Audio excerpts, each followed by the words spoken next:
speaking with David Sheffield of the Greenwood Coalition, as well as his friend Mike. So they're joining us today in studio, which is really nice of them both to take the time to do that. And I really wanted to do a little wrap-up about Imaginate, which was Greenwood Coalition's event last Saturday night. And what an event that was. It was sort of a TED Talk kind of thing. And David's going to tell us a little bit more about that as well as Greenwood. So welcome to the studio today, guys. Thank you so much. Yeah, well, thanks for taking the time to come in because it's really great. We really like to connect here at Northumberland 89.7 with the people in the area. So thanks for doing that. It's a friendly, welcoming place here. Good. I'm glad. Yeah, well, that's the idea. And the idea is just to get the word out about all the great things that are going on and important things that are going on in the area. So, David, can you tell us a little bit about how Imaginate went and, why it was so important for Greenwood and for the community? Sure. Yeah. Imaginate, this was our second year doing something on this format at Trinity College School, and it was a great night. We had, I think, about 5 speakers, dance performance, film, music, etc. So sort of a multi-sensory experience, and the one thing that I enjoy immediately following the evening's performance on stage, the presentations, we have a reception, and people hang around, and it was all local food and drink that was prepared. But as I walked through that reception and talked to people, first of all, people, they're quite charged that this was a pretty neat experience, but then they quickly go to their favorite thing and talk to me, and it's interesting to walk through that reception and listen to one person and then the next person, and it's they're alternating between this presentation, that presentation. This was the thing that really moved them. This was what they found valuable, and there isn't one particular presentation that everyone chooses as their favorite, and so I see that as a great success, that there's something for everyone in an evening like that, and people who didn't know anything about dance or didn't think that they would find a dance performance interesting. Some of those were naming that as their favorite piece. Isn't that great? Yeah, I know a lot of people were looking forward to that. I think Rob Courtley, who joined us in studio last week, was looking forward to that one as well. And sorry, go ahead. Yeah, I was going to say that Rob, we had Rob's film that he made that was a part of the evening, and that was a real highlight as well. It's a beautiful little love story portrait of a couple that are in our community, and they were able to be there and be in the front row and experience that on the big screen, and it's quite a process to go through to make a personal film like that, and then to share it with a couple of hundred people in the audience, and so I was really pleased by that, proud of them, and pleased that Rob would do something like that. He has great skills. Yeah, very, very moving piece. And will that be available at interestingiseverywhere.com? Yeah, I saw Rob yesterday, and he has it posted there now, and it's called Bill and Jeanette, A Love Story, and Rob's film website is interestingiseverywhere.com. Yeah, that's great. Good. And you pulled in, were there any surprises in the night for you of some of the speakers or what they talked about or the presentations? I think one of the things that was interesting and surprising to me was again that response that this person that I might know or this person that I expected them to respond to such and such, they respond to this other piece, and so that was interesting. One of the most moving pieces of the night, and I think that affected a lot of people was the piece that ended the night. A conversation between David Newland interviewing Mark Marchek from Lemon Bucket Orchestra and his partner Marichka, who is from the Ukraine, and she doesn't speak a lot of English, and so he was doing some of the translating for her. But they were talking about their experience over the last last year as musicians in Ukraine through the revolution. They told their love story of meeting in the Maidan in the revolution, and then spending time traveling around where the soldiers were defending the front. And I had known Mark from his work with Lemonbuck Orchestra, which is a large collective, usually 13 or 14 musicians, dancer, who put on concerts, parades, all sorts of mischief around Toronto and other places, and really outgoing, interesting band. But Mark's conversation and presentation was really quite sort of a lower level, much more subdued than his typical performance, but very thoughtful, and you could really tell that experience has changed him over the last year. And one of the hopes of Greenwood Coalition out of this night is that it prompts conversation in the community and amongst the people. Is there anything that sort of, it's early days yet, but is there anything that's kind of bubbling up that might be new or different, or a slight different angle or shift, David? Yeah, I'm not sure if I can point to one particular thing, but one of the things that I noticed since the first Imaginate is that this kind of event sort of begins conversations with people who are in the audience. And so I'll run into someone and we quickly get around to talking about Imaginate and that thing that struck them. And so it's a starting point for a lot of conversations. And when I look over the last year of kind of Greenwood's interaction with the general community, I can see how opening those conversations about change, it's about positive community change, and at a people level, at a level where any of us can participate. That by opening that conversation, I think that things are changing, and I see bits and pieces, and it's a lot of connecting the dots, and this is an opportunity to connect some different dots. That's nicely said, connecting the dots. It is, and you and the people that work with you have certainly done a tremendous job in this area doing that. You really have. We have the pleasure today of talking with David Sheffield of Greenwood Coalition and his friend Mike. And Mike, did you go to Imaginate? Were you there last Saturday night? Yeah, I was at the Imaginate last Saturday night. That's great. Was there something that was really, really stood out to you, or what was your favorite part? I don't think I had a favorite part. I think just the whole thing itself was awesome. That's great. There you go. That sums it up. There, I think that should be on your brochure. An awesome event. Mm-hmm. Really, though, because it's awesome in a lot of ways. The whole thing. Like it really is. That's great. And did you meet anyone in particular that you wanted to meet, or did you see a love story? Yeah, I seen the love story. Yeah. It was. I didn't expect what I seen.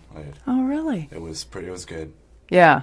I would think, and it must have been amazing for Bill and Jeanette to be sitting there watching themselves, kind of. I would have been really scared. Yeah, I know, that's a good way to sum it up. I would have been really scared too, for sure. Yeah, because it's a lot to put yourself out there, isn't it? Yeah. Yeah. Especially when you're in the front row with everyone else that you and then probably another 80 or 90 people you don't know. Yeah, and you can't really get out and run screaming from the building exactly, can you? No, not really. It's not really an option. I guess you could, but I don't think Bill and Jeanette would have, meeting them just in the movie. I think they really enjoyed sharing that, although you're right, it is a vulnerable thing to do. There's no doubt about that. No doubt. So what does this event mean to Greenwood? And can you tell people a little bit about Greenwood, David? Sure. Well, that idea of connecting is a useful way of looking at the work that Greenwood does in the community. One of the things that I often say is there's different ways of doing business, and there's different ways of caring for people in a community. And in doing business, we have big box stores, and they do a certain thing well, and for some people that works. And then we have the small downtown retail retailer that is more operates around relationship and specific needs and that sort of thing, is tailored more to the individual. That same kind of comparison can be made in terms of how we care for each other in a community. We have government responses. We have big bucks responses to things like poverty, disability, addiction. But often those don't work for some people. And in that case, there are community responses, those kind of boutique responses, if you will, to needs that aren't met in that other way. And so that's where Greenwood comes in as something that grew up in Port Hope as a response to a need that wasn't being filled. And it's been an opportunity for regular people in the community to come together. Sort of a catalyst for doing some kind of good for neighbors in the community. And as a result, we found that people from all different backgrounds, people who are well off, people who aren't well off, have become part of a community, and that all of us have benefited and grown by the experience. And it results in kind of raising the well-being of the whole community. And I think that's kind of where the connection with Imaginate crosses over. That we want to do work among those who are struggling in the community, but also people who aren't struggling in those typical ways, have become disconnected in other ways. And often we have. I often say that if you've ever been lonely, it doesn't matter how much money, you can't fix that with money, and that's one kind of disconnection that all of us share. We may not all share the disconnection from food, becoming hungry, or the disconnection from a home and becoming homeless, but there are those other things that in the human experience we're all one at a certain level, and that's really where Greenwood Coalition starts, from that point of acknowledging our disconnection and looking for ways together to reconnect. Nicely said. And it's that shoulder to shoulder, isn't it? You're doing it together, which is really nice. And I know when Rob was in studio, Rob Courtley, he mentioned, the impact to him of breaking bread together at one of your events, and what an experience that is. So there's something quite profound about eating together, and I've sort of come to believe in. There's about 3 or 4 things that I still believe in life, and I think one of them is eating together. And if a group of people or a family can't get along, or there's some kind of difficulty, I think that that sitting down to eat together is part of the way back. I think there's when you eat together, there's an implied trust that's there, and that's sort of what surprised us over the history of Greenwood Coalition. And in the beginning, some of us thought that we were providing a meal for people in need, which we were. But what we discovered is that really was only the beginning of the story, and that what we were doing is building trust and understanding and friendship between people, and then the rest of it is just being human and acting from that basis of valuing a person and treating them like a friend. Yeah, it's beautifully said. It really is, David. Today we have the pleasure of David Sheffield of Greenwood Coalition being in studio with us, and he is joined by his good friend Mike. And Mike's going to fill us in a little bit about an event he was involved in last year, Homeless Happens, a Greenwood event, right after these messages.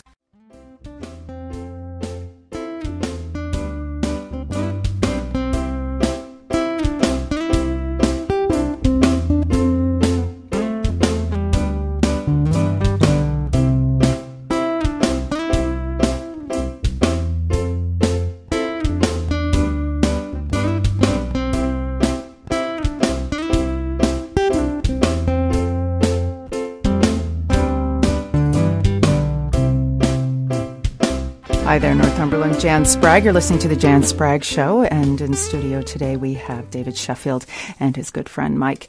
They're of the Greenwood Coalition, and we sure appreciate them joining us. Mike, can you tell us a little bit about how you got involved with David, how you met David, became good friends, and got involved with Greenwood? Yeah, it was about December of 2013. I was actually homeless. Certain circumstances led me to be there, and a friend of mine got a hold of David from the Greenwood and introduced me to him, and David kind of helped me out of my hole, and I've just been working with him ever since. Isn't that amazing? Yeah. So what was it like when you first met? What was kind of going through your mind? A little bit of everything. I guess mainly I was hoping he could help, because I've been to a lot of different agencies and none of them really could help. So I was a little hesitant on if he could help or not. I didn't really believe that he could help at first. Yeah, because hope's a big word, isn't it? Yeah. What do you think was special about this that it worked? He doesn't really take no for an answer, I guess. He's a good man. He doesn't give up too easily, so he spent a lot of nights past his shift trying to help me out and figure out solutions to the problem, and found ways to keep me out of the really cold weather until I could find a permanent situation.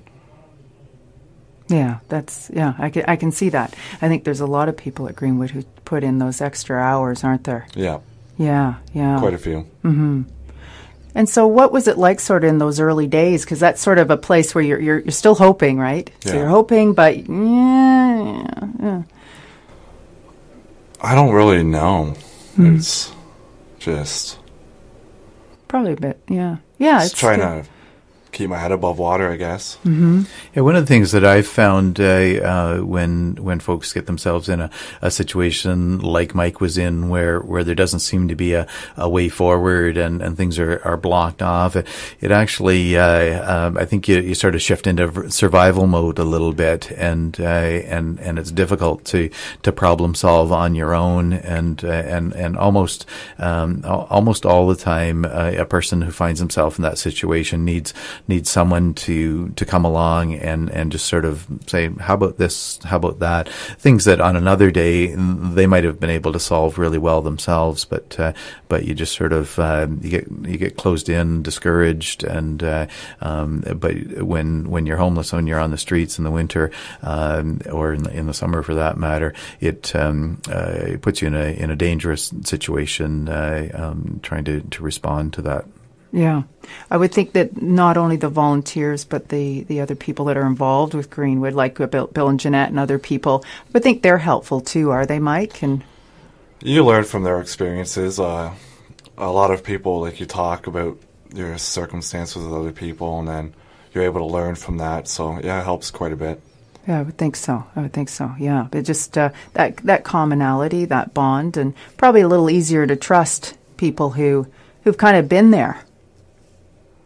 Mm-hmm. Maybe? Yeah, I think that's there's a useful piece in that, and what I've seen with others, but also over the last year, getting to know Mike and working with him, I've seen him become very valuable. He's been very valuable to me in being the expert on things, because I don't have a lot of that kind of lived experience, and so most of my sleeping outdoors was camping that I intended and prepared for, and was quite seasonal, and so to have Mike around and willing to be, once he got himself in a little better situation, to be our resident expert on that kind of thing has been very useful to me and to others.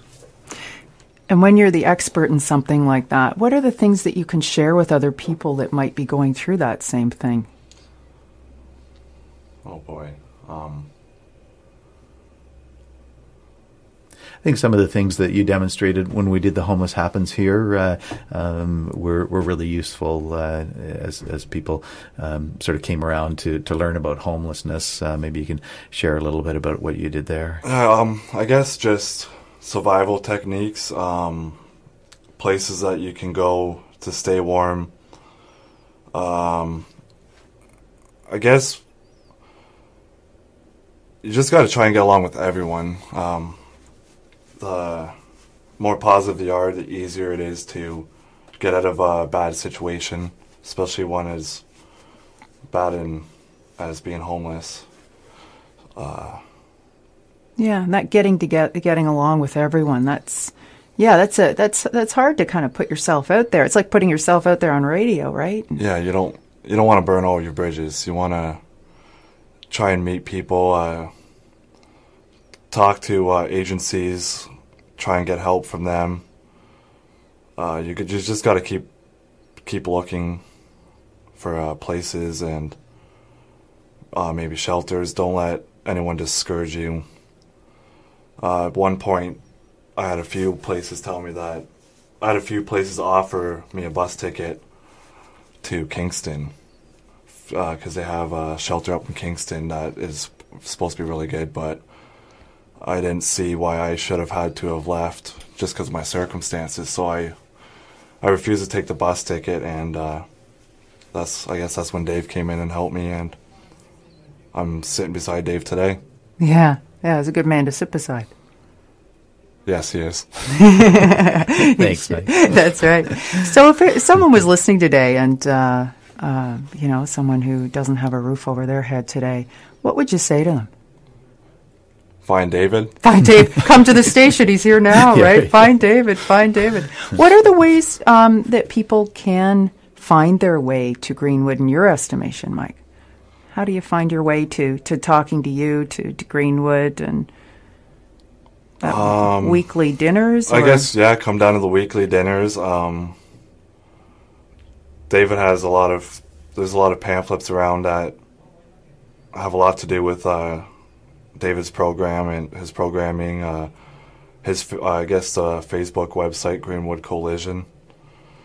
Just things like that you could easily track down David or someone else from the Greenwood Coalition and kind of get some guidance. Mm-hmm. Yeah, and it's not like you have to be homeless. You might just be having difficulties in other ways, as David was saying too. So it's, getting food, whatever it is. So if you're struggling, one might say, mental issues, addictions, different things like that, to be able to come to a dinner and be able to break bread together and connect with people sounds like it's a good thing. It must be a big deal the first time you take a step towards something like that, Mike. Yeah, it was at first it was actually pretty scary because before I met Dave, I wasn't really social. I was more to myself. And when I started going to the dinners, I kind of started socializing with people more, and now I don't really like not socializing. Socializing has became part of my life, so it's helped me out quite a bit. That's tremendous. You're a very courageous man, because there's a lot of people in all walks of life who are more to themselves, and to become social. That's it's a big deal to put yourself out there. So I commend you for that. It's a very hard thing to do. Yeah. Yeah, well, like I say, brave soul. And not only that, he's on the radio, Dave. I mean, that's a brave thing to do. You know what? Right. Like, really, because it's a very vulnerable thing to do that. Yeah. That sort of social disconnection is something that is quite widespread in our society today, as you say, in all walks of life, and that's an important piece of us getting together to eat and that kind of thing. But it's also what makes something like the work we do sustainable.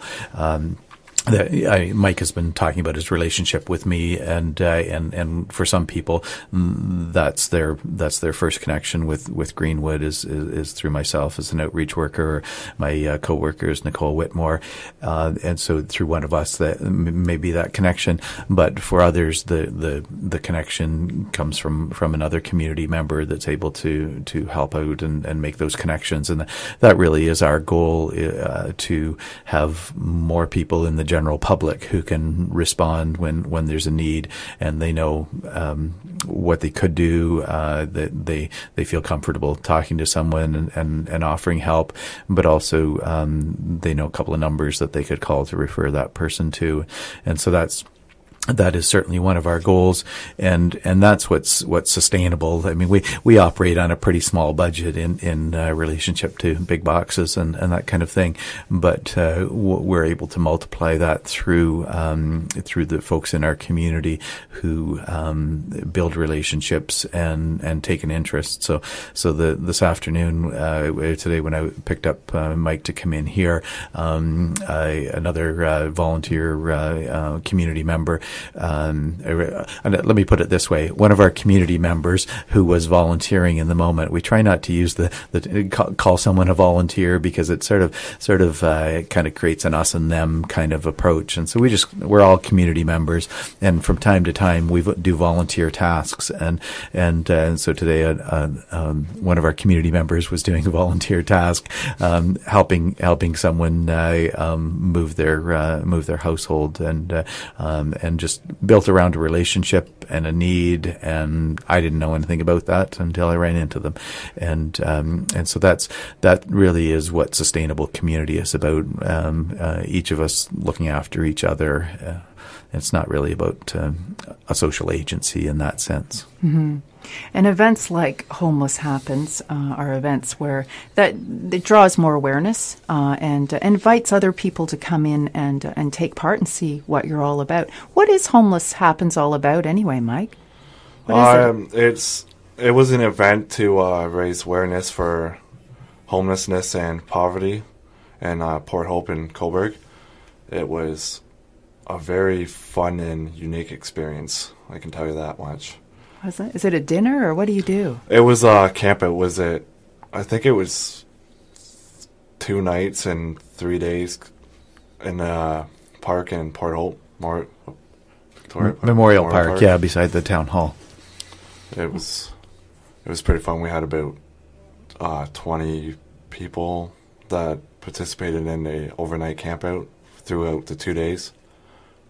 That's a lot of people. It was quite a bit. Yeah. What a great time together, I'm sure, in the sense of being able to share that. Lots of time to talk and...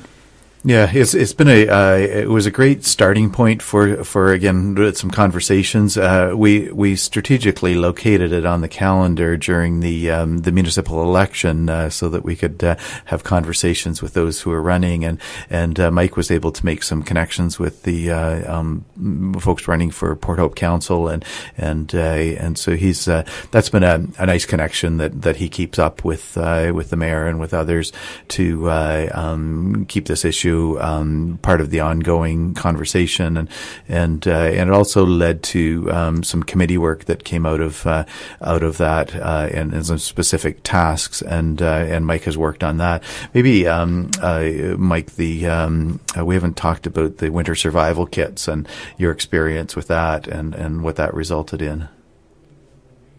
Don't know where to start. Well, what are they, Mike?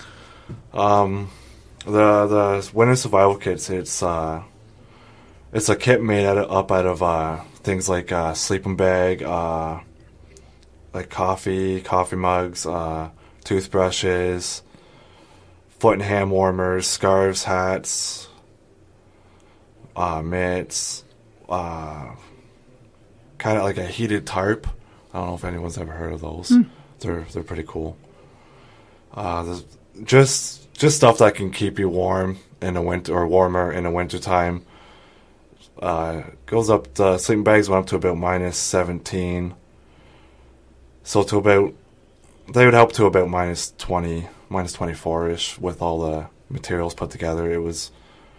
We made it up with a a member of the housing committee and a couple of the students from TCS. So it was pretty interesting. And once again, you were brought in as the resident expert on that to advise on what would make a good winter survival kit. That's great. And these winter survival kits, how does someone get one if they need it? So they're distributed through. Well, I have some, and Salvation Army, folks that are likely to encounter someone in a difficult situation, but also the three police forces, Port Hope, Cobourg, and the OPP in this area, each have a couple of those. And there's also a winter survival kit program out of Toronto that has supplied kits to the Cobourg and Port Hope police, and so they have those. What Mike found last year was he was given one of those, and in the actual dead of winter, it wasn't quite adequate because there's a difference between street homelessness in Toronto or a city like that and in a rural area. In the city offers more warm or semi-warm places to go. That's why you see people with a sleeping bag on a subway grate or something like that. There are heat sources. Whereas out here, if people are sleeping rough, they tend to be in park areas or something like that. They're not in areas that are warmer. And so it's a different situation. And so Mike proposed some more extreme weather kits. And so that's what we've been able to do this year to meet that the situation where the person is most at risk. That's a great idea. Good idea. That's those are important things, as you would know, Mike. Yeah. I wanted to talk a little bit about when you talk about the cold weather. The coldest night of the year, of course, is a national event that's important. So maybe we could talk a little bit about that when we come back from commercial. Mm-hmm. And you could tell us a little bit more about Greenwood Coalition, too. We have the pleasure today of David Sheffield of Greenwood Coalition being in the studio, as well as another community member, Mike, good friend of David's. And right after commercial break, we're going to come back and chat with these guys a little bit more here at Northumberland 89.7. I'm Jan Spragge. Thanks for staying tuned.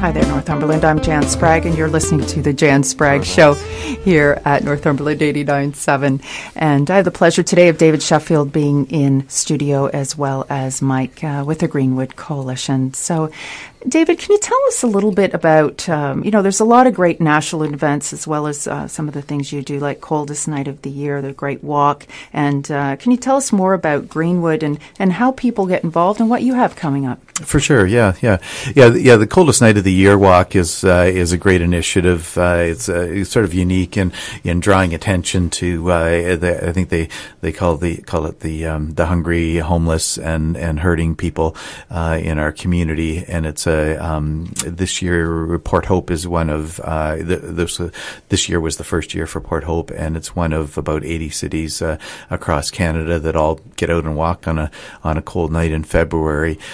And the goal is to raise awareness and raise funds for initiatives that are meeting that need. And again, if you look at the types of initiatives that are being supported through this, a lot of them are what we were talking about as a boutique sort of response as opposed to the big box. And so each dollar raised is very significant in the difference that it makes in the community. And so that's been a great thing. And I think 21 teams and over 100 walkers at Port Hope's first year, and that's and really those kinds of things are essential. And some of the events that we do are primarily fundraising events because all of our funding currently comes from this community. We're not government funded or anything like that, and so that's that is an important piece of that. But you asked about how someone might get involved with our community, and there are several ways that can happen. And it sort of begins with what it is that is prompting them, and if it's a need that they have that the Greenwood community might be able to meet, then contacting us by phone, email, Facebook. Our website is greenwoodcoalition.com. And all of that information is listed there. But often we find that people in need don't have access to electronic technology to make that happen. And so our points of contact in the community are good places as well, where you can physically meet us. And so our community dinner is every Wednesday. We're coming up to 9 years that has been happening every Wednesday at St. John's Hall on Pine Street in Port Hope at 6 p.m. There's a drop-in at 5 o'clock, and so that's a main meeting place. We have a weekly art group at the Knights of Columbus Hall on Tuesday afternoons, and another great place to connect with us there. Also, most of the helping agencies that are in the community are partner with us in some way and can make referrals if there's something that we can specifically help with. But on the other hand, if somebody is thinks that they have something that they could offer to us, they can use those same routes. And there's a new initiative that we're starting. It'll probably begin late March. And right now I'm calling it Community 101, and it's a monthly gathering of our community and people that are interested in the kind of work that we do, to just kind of bring up the level of understanding of how community building works, and to connect and discuss and ask questions and answer questions about how we can do a better job of improving the well-being of everyone in our community. And so we're looking forward to that as being a really good opportunity for people to make a first connection, but also for us to understand what they might be able to bring to the community. And is there information about that on your website? Yes, that's the best place, and our Facebook page.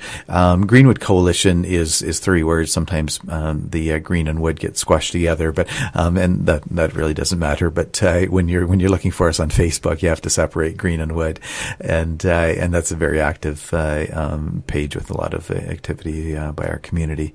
Yeah, and my Facebook page for the show, I have a couple of links I think that go through to yours as well. The Facebook/Jan Spragge Show. So, but certainly people can find that, and if nothing else, they can go to greenwoodcoalition.com, yes, right? .com. Right. Yeah, we always have to make that differentiation, don't we? It makes a difference. It does make a difference. It makes a big difference. Good. Any thoughts for people who might be listening who are in need, who might be, maybe Mike, you could answer this, for people that are kind of, a little bit hesitant, as I'm sure anyone would, and yet that word hope's out there. Any thoughts, what you'd like to say to them? Not to be hesitant, just look for the help, accept the help, and just try and move on. Nicely said. Yeah.